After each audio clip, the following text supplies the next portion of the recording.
भाजपा नेताओं द्वारा मुख्यमंत्री सुखविंदर सिंह सुक्खू को हमीरपुर को न बताकर शिमला का बताने की मुहिम को कांग्रेस ने उसकी बौखलाहट करार दिया है। हमीरपुर में प्रेस बयान में जिला कांग्रेस के अध्यक्ष सुमन भारती ने कहा कि शिमला प्रदेश की राजधानी है तथा मुख्यमंत्री, मंत्री या विधायकों को शिमला में ही रहना पड़ता है, लेकिन जो चंडीगढ़ से हैं, जो लोग हमेशा षड्यंत्र करते आए हैं, सुजानपुर से जीतने के बाद जो लोग शिमला से ज्यादा चंडीगढ़ में रहे हैं, वे किस मुंह से मुख्यमंत्री के शिमला से होने का आरोप लगा रहे हैं। सुमन भारती ने कहा कि मुख्यमंत्री की अगर शिक्षा दीक्षा शिमला में हुई है तो इंद्रदत्त लखनपाल जो कि कांग्रेस छोड़ चले गए हैं, उनकी शिक्षा दीक्षा कहां से हुई है। इंद्रदत्त लखनपाल का घर और उनकी शिक्षा दीक्षा भी शिमला से ही हुई है और बरसर विधानसभा क्षेत्र में तो उनका घर तक नहीं है। इंद्रदत्त लखनपाल ने मुख्यमंत्री की तरह ही शिमला नगर निगम में पार्षद रहे हैं, तो क्या कहीं भाजपा में अपना कद बड़ा रखने के चक्कर में मुख्यमंत्री के बहाने राजेंद्र राणा इंद्रदत्त लखनपाल के ऊपर तो निशाना नहीं साध रहे। सुमन भारती ने कहा कि मुख्यमंत्री का नारा हमीरपुर के लोगों के मन में घर कर गया है। सुमन भारती ने कहा कि आज 4 सीटों पर लोकसभा में और 6 विधानसभा की सीटों पर कांग्रेस की भारी जीत होने जा रही है, जिसके डर के कारण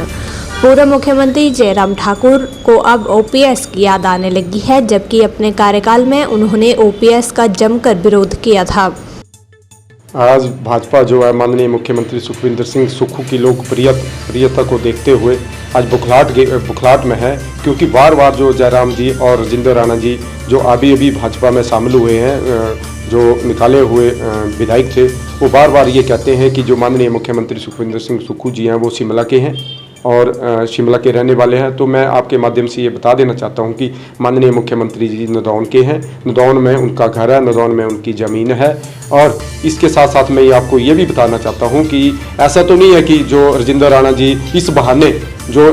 उनके साथ जो विधायक जो भाजपा में शामिल हुए इंद्रदत्त लखनपाल जी, क्या उनके ऊपर भी तो ऐसा तो नहीं है कि उनको घेरने के लिए वो ऐसा षड्यंत्र रच रहे हैं कि मैं यहाँ पे भाजपा का नेता बनकर उभरूँ, भाजपा का जिला का नेता बनकर आगे आऊँ। तो क्योंकि मैं बताना चाहता हूँ कि जो इंद्रदत्त लखनपाल जी हैं उनका घर शिमला में है, यहाँ पे ना तो उनकी ज़मीन है, यहाँ किराए के मकान पे रहते हैं। शिमला में उन्होंने चुनाव लड़ा है, शिमला में उनकी पढ़ाई हुई है। तो इस बहाने जो है वो राजेंद्र राणा जी और जयराम जी जो हैं वो नीचा दिखाने की कोशिश उनको भी कर रहे हैं कि उनको टिकट तो भाजपा ने दिया, लेकिन उन्होंने ये नहीं देखा कि जो इंद्रदत्त लखनपाल जी हैं वो शिमला के रहने वाले हैं और बरसर से उनको जो है वो दोबारा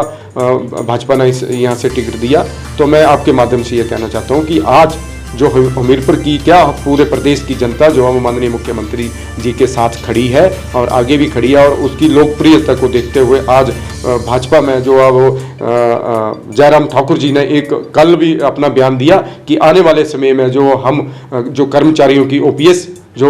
कांग्रेस पार्टी ने बहाल की है, कांग्रेस पार्टी ने दी है, उसको भी हम नहीं बंद करेंगे। तो ये अब अपनी ज़मीन को खिसकता देखते हुए आज उन्होंने ये बयान दे दिया। तो मैं तो ये कहना चाहता हूँ कि उस समय कहाँ थे जयराम जी जब कर्मचारियों ने उनसे मांग की थी और उन्होंने ये कहा था कि चुनाव लड़ो फिर पेंशन मिलेगी। अब भाजपा जो है वो यहाँ हारने की स्थिति में, 4 सीटें वो हार रही है लोकसभा की और विधानसभा की जो है वो 6 सीटें जो कांग्रेस पार्टी जो है वो बड़े मार्जिन से जीत कर आगे जाएगी और माननीय मुख्यमंत्री सुखविंदर सिंह सुक्खू जी के